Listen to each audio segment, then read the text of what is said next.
วัสดีครับท่านผู้ฟังที่เคารพทุกท่านคราวที่แล้วผมเล่าถึงเจ้าเจียงใหม่ด้วยการนำของเจ้ากาวิระได้ยับราชาจอมหงกับลูกคนกลางที่เมืองศาสตร์แล้วก็เอามาขังไว้ยังเมืองเจียงใหม่จากนั้นเขาก็ยกทัพไปเมืองเจียงตุงแห่งครั้งหนึ่งเจ้าเมืองเจียงตุงพาครอบครัวหนีออกจากเมืองไปแต่ก็ยับซวยลิงมณีราชทูตของกษัตริย์อังวะที่จะไปสัมพันธไมตรีกับหมู่แก้วได้แล้วก็นำมาขังไว้ยังเจียงใหม่เหมือนกันคราวที่แล้วผมเล่ามาถึงตอนนี้วันนี้ก็เป็นโอกาสอันดีที่ผมจะได้เล่าถึงราชาจอมหงที่มีอยู่ในตำนานเมืองเชียงใหม่ให้ท่านฟังต่อไป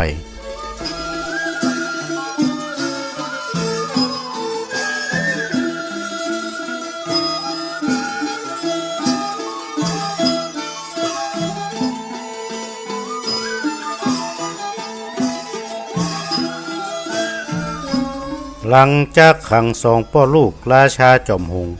กับซวยลิงมณีไว้ที่เมืองเชียงใหม่ได้19 วันเขาก็พากันห้างเรือลำใหญ่นามว่า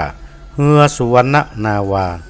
แปลงคอกขังสองพ่อลูกกับซวยลิงมณีไว้บนเรือที่หั่นเจ้ากาวิระเป็นเก้าก็ออกเดินทางจากเชียงใหม่ในวันที่3 สิงหาคมพ.ศ. 2345ล่องไปตามแม่น้ำปิงมุ่งสู่กรุงเทพมหานคร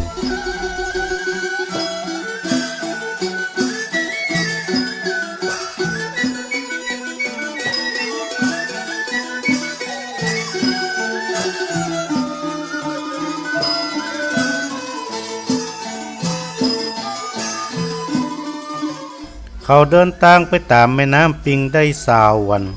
ก็ถึงยังกรุงเทพมหานครเข้าเฝ้ากษัตริย์รัชกาลที่1พร้อมถวายราชาจอมหงสองพ่อลูกกับซวยลิงมณีพร้อมกับสปะสิ่งของเล่าเรื่องราวให้ฟังทุกประการกษัตริย์ตนบุญผู้เป็นใหญ่ก็เปิงใจยิ่งนักนำราชาจอมหงกับลูกพร้อมกับซวยลิงมณีไปขังยังคอกในกรุงเทพมหานครตีหั่น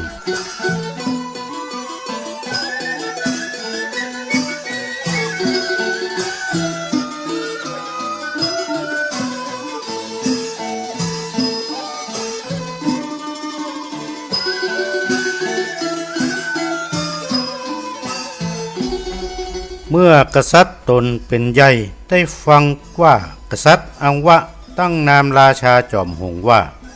เจ้ามหาสุวรรณหังษาจักรวรรดิเจ้าฟ้าหอคำเมืองเชียงใหม่ตนเป็นใหญ่ในลานา57 เมืองว่าอันกษัตริย์เมืองใต้ตนเป็นใหญ่ก็อุปสาพิเศษจังเจ้ากาวิระหดรอด้วยน้ำมุทาพิเศษเหนือรัตนบัลลังก์การเล่นมหรสพ7 วัน7 คืนยิ่งใหญ่ยิ่งนักและก็ตั้งสิรินามวุฒิของเจ้ากาวิระว่าพระบรมราชานราธิบดีศรีสุริยวงศ์องค์อินทรสุรศักดาสมยามหากษัตริยราชราชาติยาชัยเจ้าสวรรค์เจ้าเขื่อนขันเสมาพระนครเชียงใหม่ราชธานีสีสวัสดีทีคายุสมอุดมพระเจ้าเชียงใหม่เป็นใหญ่ในลานา57 เมืองว่าอันเ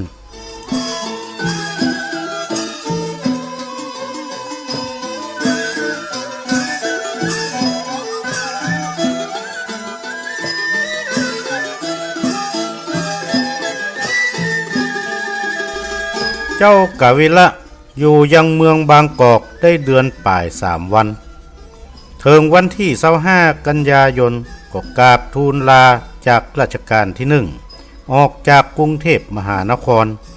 ขึ้นมาตามแม่น้ำปิงได้เดือนป่ายกับ15 วันก็มาถึงที่ต้าวัดเกตหิมแม่น้ำปิงเมื่อเดือนยี่แฮม11 ค่ำก่อนนั้น1 วันก็ได้ประกาศชื่อเจ้าเมืองเชียงใหม่ตึงมวลปัดกวาดเพียวบ้านเพียวเมืองจนราบเรียบเพียงงามยิ่งนัก ประดับประดาไว้ยังปุกคากล้วยอ้อย จ่อน้อยตุงใจญาติยายสองข้างต่างตั้งแต่ตำนักหิมน้ำไปถึงประตูคุ้มน้อยราชนิเวศหอคำก็มีในวันนั้นแล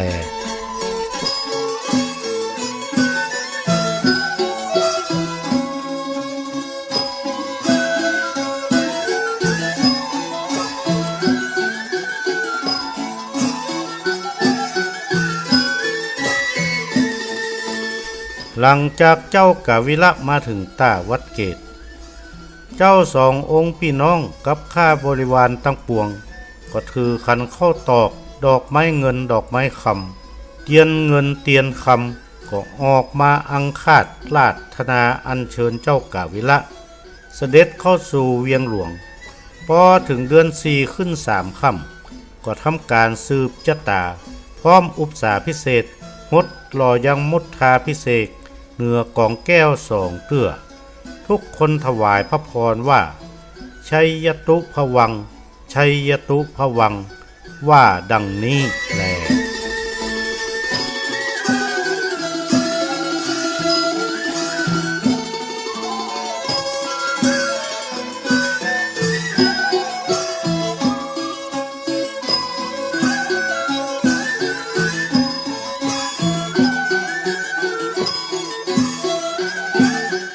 ท่านผู้ฟังที่เคารพครับจะสังเกตว่ากษัตริย์อังวะตั้งราชนามของราชาจอมหงไว้ยาวเหยียดส่วนรัชกาลที่1ของเฮาก็ตั้งชื่อสมญาของพระเจ้ากาวิระยาวยิ่งกว่าแห่มเป็นการเกทับกัน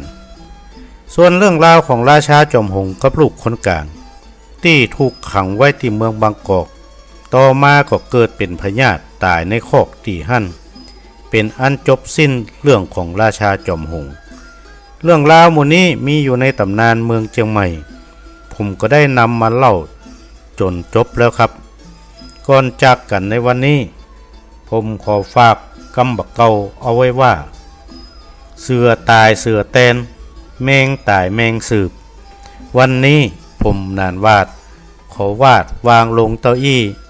เต้านี้แหละสวัสดีครับ